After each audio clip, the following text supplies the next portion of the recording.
I'm going to invite Luke up now, who's going to bring us our Bible reading for this morning from Psalm 139.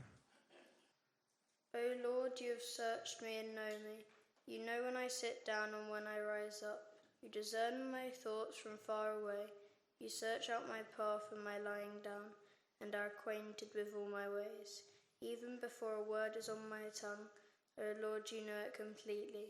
You hem me in behind and before, and lay your hand upon me. Such knowledge is too wonderful for me. It is so high that I cannot attain it. Where can I go from your spirit, or where can I flee from your presence? Brilliant. Thank you, Luke, so much for bringing us our Bible reading today. There is so much to think about in this passage, in this psalm, but this morning I want to focus in on just one little bit of this psalm. You hem me in. Okay, so that's the bit we're going to be thinking about today. But before we do that, I'm a big fan of hide and seek. Our youth group here is a big fan of hide and seek. We play it nearly every week. And is Richard Bevan here? Richard, cover your ears for me. Can you hear me, Richard?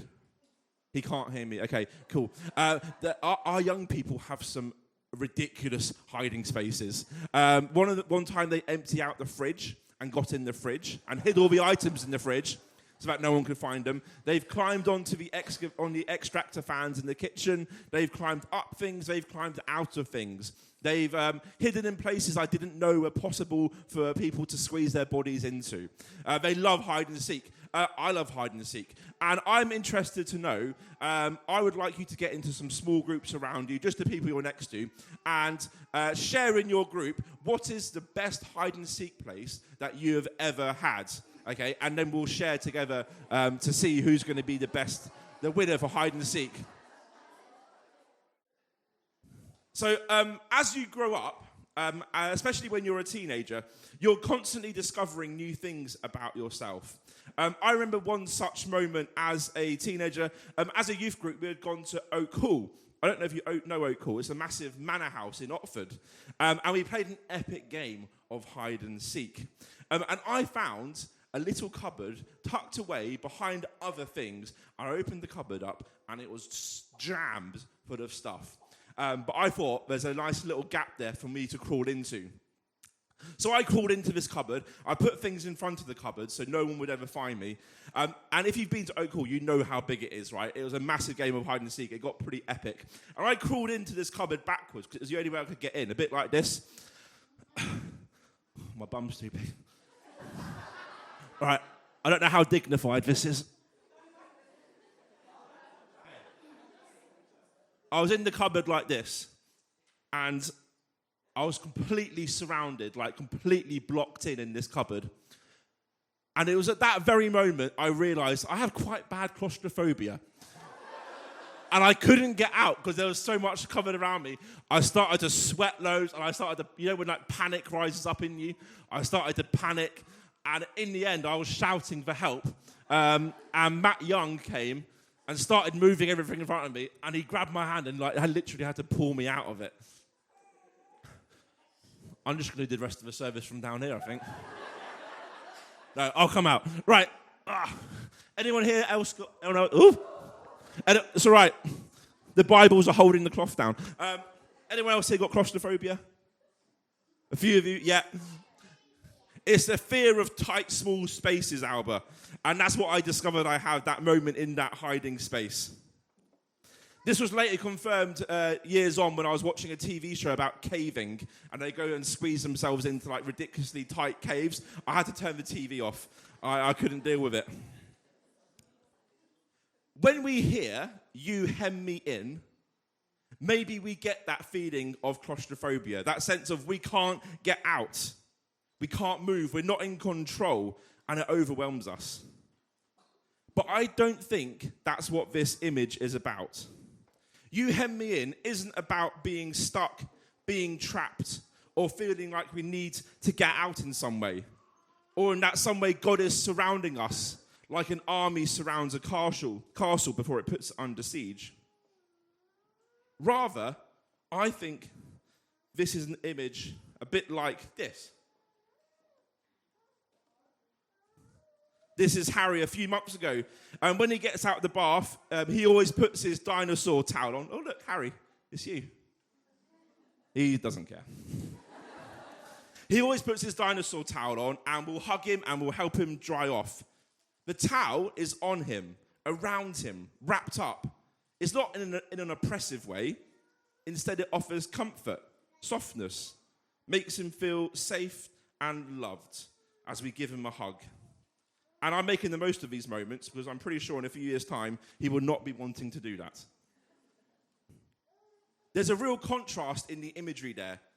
You hem me in.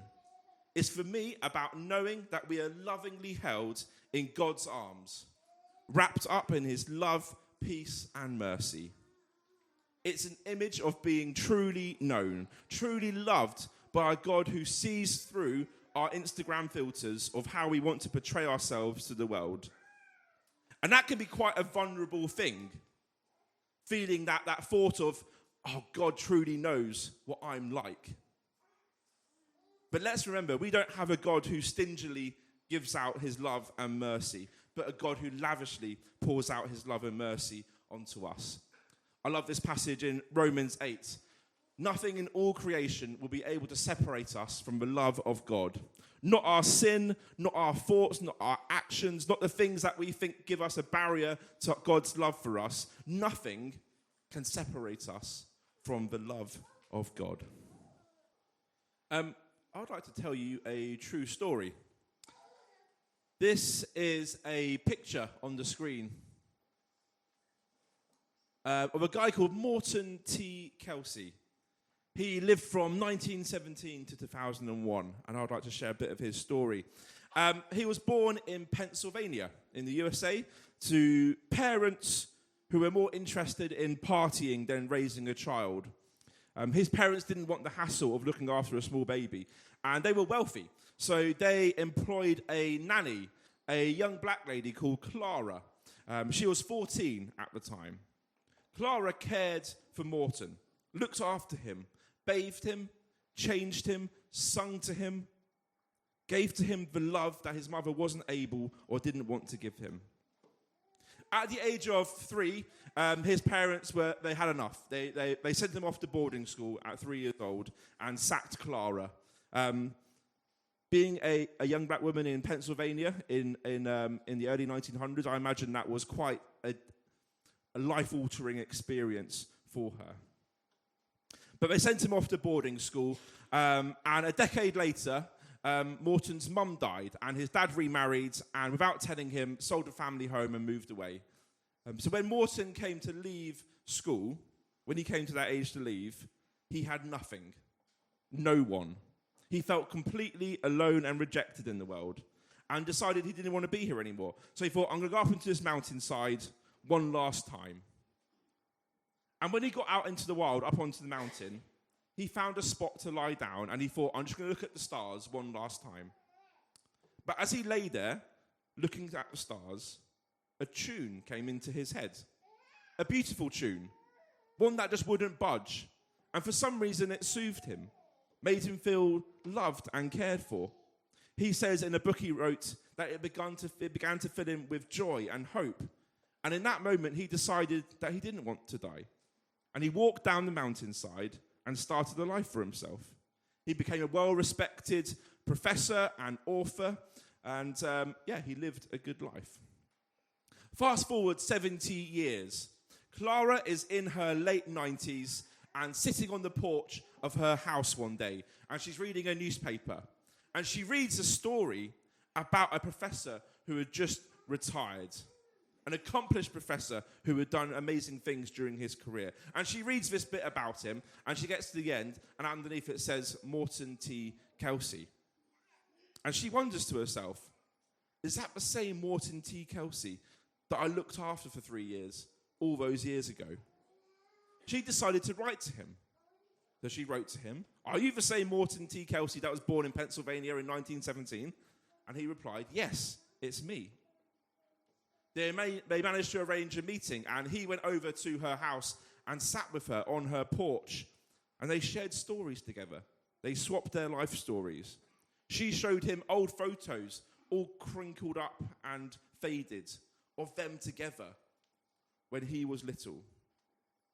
And it was in that moment he realized that his childhood hadn't been all about rejection, that there were moments of tenderness and love throughout it. So they share stories and have a great afternoon together. And as Morton's getting ready to go, Clara leans out and puts her hand on his arm and says, "Do you mind if I sing you a song that I used to sing you all the time when you were little?" And she started singing this beautiful lullaby to him. And as she sung, Morton realized that this was the song that he had heard in his head that day on the mountainside. The song that had saved his life. The song that had brought hope and love into his life all those years ago. This is Morton's story, but it's also Clara's story of how an act of care and love that she did 70 years ago wasn't wasted. How could she have ever have known that the love she invested all those years ago would save a life, would change a life?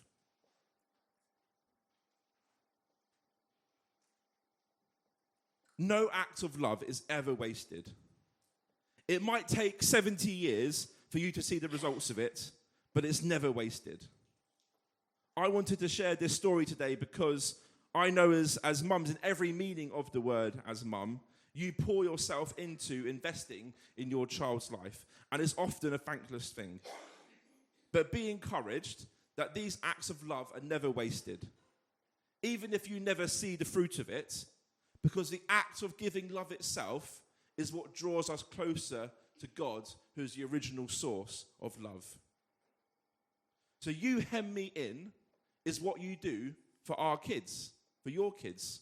You wrap them in tender love and care, imitating the very thing that God does for us. What a beautiful, life-changing thing. Thank you.